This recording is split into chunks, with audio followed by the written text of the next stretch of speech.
Hello అండి విజ్ఞాన్ గారు. నమస్తే. Mega versus Allu family. ఈ 2 ఫ్యామిలీల మధ్య ఎక్కడో ఏదో నడుస్తుంది అని చాలామంది మాట్లాడుకున్నప్పటికీ, చిరంజీవి గారు కానీ, లేకపోతే అల్లు అరవింద్ గారు గానీ, అలాంటిది ఏమీ లేదు అన్నట్టుగా ఒకలాంటి బిల్డప్ ఇస్తారు అని అంటూ ఉంటారు. అఫ్‌కోర్స్ దీనికి సంబంధించి రామ్ చరణ్ గారు స్పందించలేదు. అల్లు అర్జున్ గారు కూడా ఎప్పుడూ స్పందించలేదు గానీ, కొన్ని మాటలు అల్లు అర్జున్ గారివి వింటూ ఉంటే నిజంగానే ఈళ్ళ మధ్య ఏదో నడుస్తుందనే అభిప్రాయం అయితే వచ్చింది. ఇది మీరు ఒప్పుకుని తీరాలి. బట్ రామ్ చరణ్ గారి విషయంలో అది రాలేదు ఇప్పటివరకు. ఇక అల్లు అరవింద్ గారు కూడా ఎప్పుడు చిరంజీవి గారిని కలవడం, చెల్లెలతో బాగా మాట్లాడడం, ఈ ఫోటోస్, వీడియోస్ లీక్ అవుతూ ఉన్నప్పుడు, అరే ఇద్దరి మధ్య ఫ్యామిలీస్ మధ్య ఏమీ లేదు అనే అభిప్రాయం కూడా వచ్చింది. బట్ ఇప్పుడు జరిగిన ఒక సంఘటన మనం చూస్తుంటే అల్లు అరవింద్ గారు కూడా ఎక్కడో టంగ్ స్లిప్ అయ్యారు. అది కూడా కొడుకు ఒకరోజు జైల్లో నుండి వచ్చి ఉంటే ఏ తండ్రికైనా బాధ ఉంటుంది. సో బయటపడ్డారు అనే ఒక వార్త. ఏంటి అసలు నిజంగా ఉందా ఇద్దరి మధ్య కుటుంబాల మధ్య గొడవ? ఇప్పుడు బయట వీళ్ళు అనుకున్న వార్త ప్రకారంగా చెప్పి అసలు జరిగిందేందో చెప్తాం.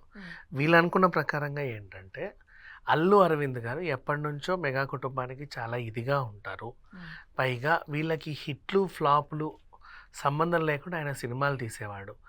వీళ్ళ మార్కెట్ డెవలప్ అవ్వడానికి అప్పట్లో అల్లు అరవింద్ గారు అదే పనిగా చిరంజీవి గారి మీద పెట్టి వరుస పెట్టి సినిమాలు తీయడమే ఒక హిట్ అయిన ఫ్లాప్ అయినా ఒక ఇది వాళ్ళ గ్రోత్కు చాలా ఈయన బాగా హెల్ప్ చేశాడు.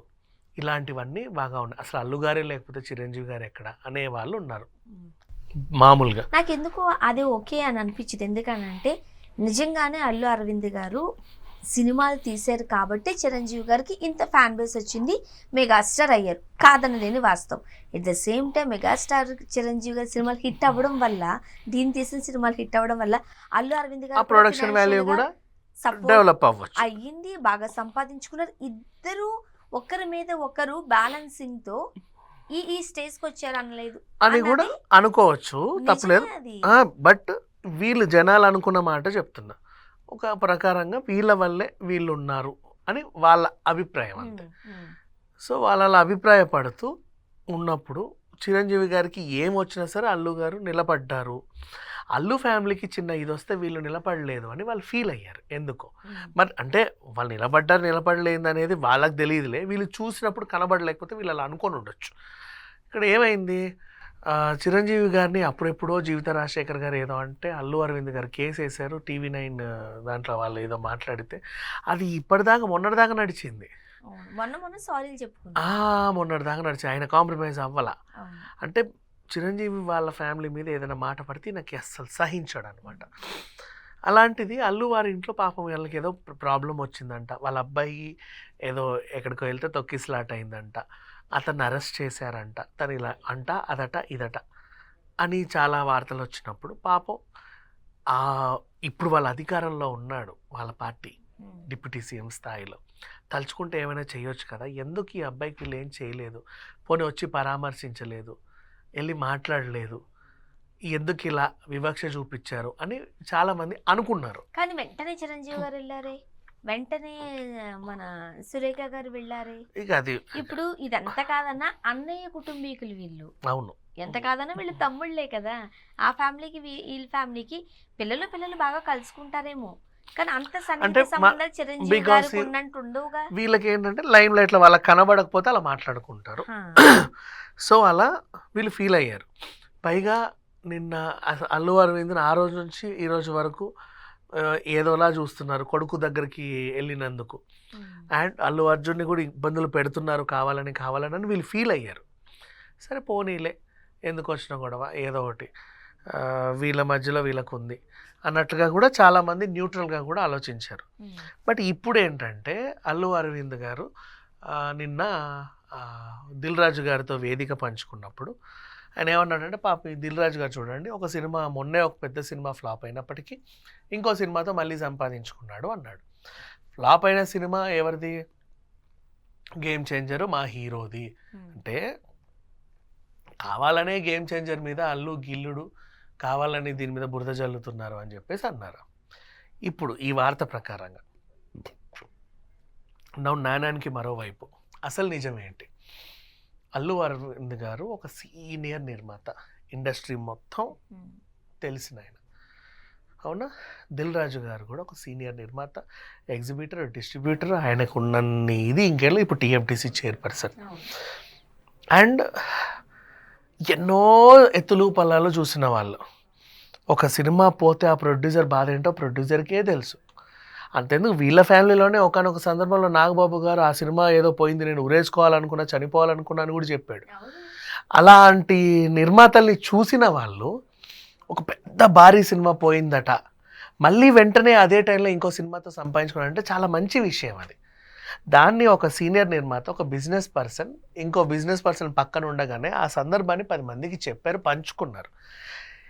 పంచుకోవడం వరకు దీన్ని వింటే కొత్తగా స్టార్టప్స్ వాళ్ళు కానీ ఎవరైనా సరే వాళ్ళకు స్ఫూర్తి వస్తుంది. అవునరా, ఎత్తులు పల్లాలు అందరి జీవితాల్లోనూ ఉంటాయి, కానీ వెనక్కి తిరిగి చూడకుండా అదే పనిగా శ్రమిస్తే మనం ఏదో రోజు విజయాన్ని సాధిస్తాము అనే ఒక నీతిని దీని నుంచి నేర్చుకోవాలి. అంతే కానీ నీతినంతా వదిలేసి ఏం సినిమా ఫ్లాప్ అయింది, అదే గేమ్ చేంజర్ అంటే మా హీరో గురించి అట్లా మాట్లాడుతాడో అంటే ఎక్కడి నుంచో నీకు అర్థమైందా? సంబంధం లేని విషయంలో వాళ్ళని వాళ్ళు ఊహించుకొని అందులో ఆ క్యారెక్టర్కి ఇంపార్టెన్స్ ఇచ్చుకొని పూనకాలు తెచ్చేసుకోవడం. ఇప్పుడు న్యూస్కి అదే ఏం అవ్వలేదైనా, చాలా సింపుల్గా మొన్నే పాపం ఏదో పోయింది కదా మళ్ళీ సంపాదించుకున్నాడు. ఇతన్ని చూసి 10 మంది నేర్చుకోండి అని యూత్కి ఒక మెసేజ్ ఇచ్చాడు. యాక్చువల్గా అల్లు అరవింద్ గారు హీరో ఈ కార్నర్లో ఆయన మాట్లాడలేదు. యాజ్ ఎ ప్రొడ్యూసర్ ఇంకొక ప్రొడ్యూసర్ కష్టాలు తెలుసు కాబట్టి మాట్లాడారు. ఇప్పుడు మన ఇద్దరమే నిర్మాతలము, నువ్వు ఉన్నావు 10 సినిమాలు పోగొట్టుకున్నావు, లాస్ట్ 10 రూపాయలు నీ దగ్గర ఉంటే 10 రూపాయలు పెట్టావు సినిమా తీస్తే నీకు 10 కోట్లు వచ్చాయి. మరి నన్ను పిలిచావు ఏదో సందర్భంలో, మనం మాట్లాడుకుంటారు చూడండి మా కళ్ళ ముందే ఎన్నెన్నెన్నో చేసింది పాపం, చాలా కష్టపడింది, రూపాయి పోగు చేసి సినిమా తీసింది, కథని బాగా నమ్మింది. బేసిక్గా అయితే ఎవరు చేయరా 10 రూపాయలతో ఏదైనా వ్యాపారం చేసుకుంటారు. నిజంగానే పోయిన సినిమాలు పెద్ద హీరోలతో ఉండి మీరు అన్నట్టు 10 రూపాయలు పెట్టింది చిన్న సినిమాకి 10 కోట్లు వచ్చాయి. పెద్ద పెద్ద హీరోలతో తీసిన సినిమాలన్నీ ఫ్లాప్ అయ్యాయి, చిన్న హీరోతో తీసిన సినిమా హిట్ అయిందని కూడా మాట్లాడుకుంటారు. ఇప్పుడు చెప్పింది కూడా అదేమా, పెద్ద శంకర్ గారిని నమ్మి ఆయన సినిమా తీసాడు, 500 కోట్లు పెట్టాడు, పోయింది.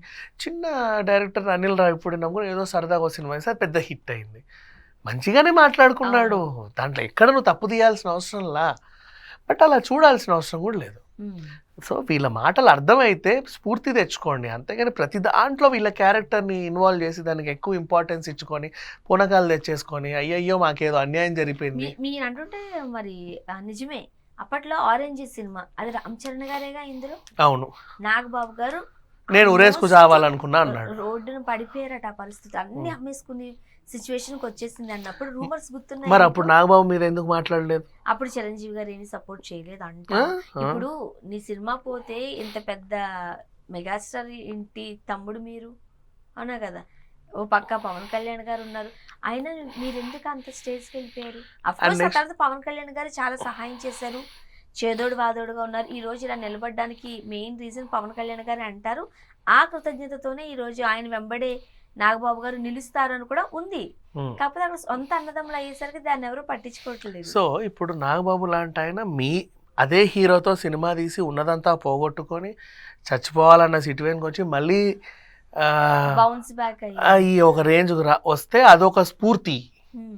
అదే దిల్ రాజు గారు అదే సినిమాతో అదే హీరోతో సినిమా తీసి ఉన్నదంతా పోగొట్టుకొని మళ్ళీ వేరే హీరోతో సంపాదించుకుంటే ఈయన ఏందో వీళ్ళని ఏదో చేయడానికి వచ్చాడు, కావాలని వీళ్ళని బురద చల్లడానికి వచ్చాడు. మనుషులేనా అమ్మాయి ఎలా తీసుకుంటారు ప్రతి దాంట్లో ఇంతేనా? మొన్న కూడా మనోడు కాదు పగోడు సిట్యువేషన్ కూడా నీకు మళ్ళీ చెప్పాలంటే అక్కడ ఏం జరిగింది, రే మనోడు ఇక్కడ ఉన్నాడు, అదే నువ్వు మనోడి దగ్గరకు వచ్చి చేతులు ఊపాలి, కానీ మనోడికి కానీ పగ పార్టీకి వెళ్ళి వాళ్ళకి చేతులు ఊపడం తప్పు కదా, అదే రోజు ఇటు రావచ్చు కదా నా కుటుంబం ఫీల్ అయింది. అదే కుటుంబం ఈ కుటుంబంలాగే అల్లు కుటుంబం కూడా ఫీల్ అవుతుంది ఇదే విషయంలో. అలా వైకుంఠపురంలో అండ్ సర్కార్ వారి పాటాన సరిలేరు నీకెవరు సినిమా ఒకే సంక్రాంతికి వచ్చింది, అవునా? అప్పుడు చిరంజీవి అలా వైకుంఠపురంకి ప్రీ రిలీజ్కి గెస్ట్గా వస్తే మనోడు కదా మన ఇంటికి వచ్చాడన్న ఫీలింగ్ ఉంటుంది. నువ్వు ఇటు కాకుండా నువ్వు విజయశాంతి దగ్గరికి వెళ్ళి ఇట్టన్నావు, అప్పుడు వాళ్ళు కూడా అంతే ఫీల్ అవ్వాలిగా, అవునా? మరి అప్పుడు లేని ఫీలింగ్ ఇక్కడ ఎందుకు వస్తుంది? ప్రతిసారి మన దగ్గర లేని, ఇక్కడ కూడా నాగబాబు లేని దగ్గర సిచ్యువేషన్ మళ్ళీ దిల్ రాజు దగ్గర వచ్చింది, అక్కడ లేని ఫీలింగ్. అంటే వీళ్ళ ఇన్వాల్వ్మెంట్ ఉంటే అది ఫీలింగ్, పక్క వాళ్ళకి వస్తే అది ఫీలింగ్స్, అంతేనా? దాన్ని ఏమనాలా? యాక్చువల్గా నాకు తెలిసి ఈ కుటుంబాల మధ్య ఉన్న గొడవలు కాదు, ఈ మధ్యవర్తులు ఉంటారు కదా, థర్డ్ పర్సన్స్ ఉంటారు కదా, వాళ్ళే ఇలా ఇరికించి ఏదో చేస్తున్నారు. కానీ అల్లు అరవింద్ గారు పాపం యాజ్ ఎ ప్రొడ్యూసర్గా ఒక ప్రొడ్యూసర్ కష్టం గురించి మాట్లాడారు. ఎగ్జాక్ట్లీ. ఇప్పటిదాకా కూడా నా అభిప్రాయం అయితే ప్రొడ్యూసర్స్ గురించి, పర్సనల్గా వీళ్ళ గురించి మాట్లాడింది నా అభిప్రాయం కాదు తల్లి. ఈ ఆడ ఈడ చదివిందే మనము వాగింది. నా అభిప్రాయం ఈ సిచ్యువేషన్ మీద ఏంటంటే, ఒక ప్రొడ్యూసర్ ఇంకో ప్రొడ్యూసర్ గురించి గొప్పగా చెప్పాడు. ఎవడు ఎన్ని రకాలుగా అనుకున్నా సరే అది వాళ్ళ కర్మ. అండ్ ఇంకోటి ఫ్యామిలీకి సంబంధించి కూడా ఇలాంటి ఇబ్బందులు ఏమీ లేవు, వాళ్ళు వీళ్ళు హ్యాపీగా అందరూ బాగానే ఉన్నారు. మధ్యలో వాళ్ళే ఎవరో ఒకరు దీన్ని ఏమంటారు, గుడ్డు మీద ఈకలు బీకేవాళ్ళు ఏదో చేస్తున్నారు, అనవసరంగా వాళ్ళు మాట్లాడుకునేలా చేస్తున్నారు. చూద్దాం. Thank you so much.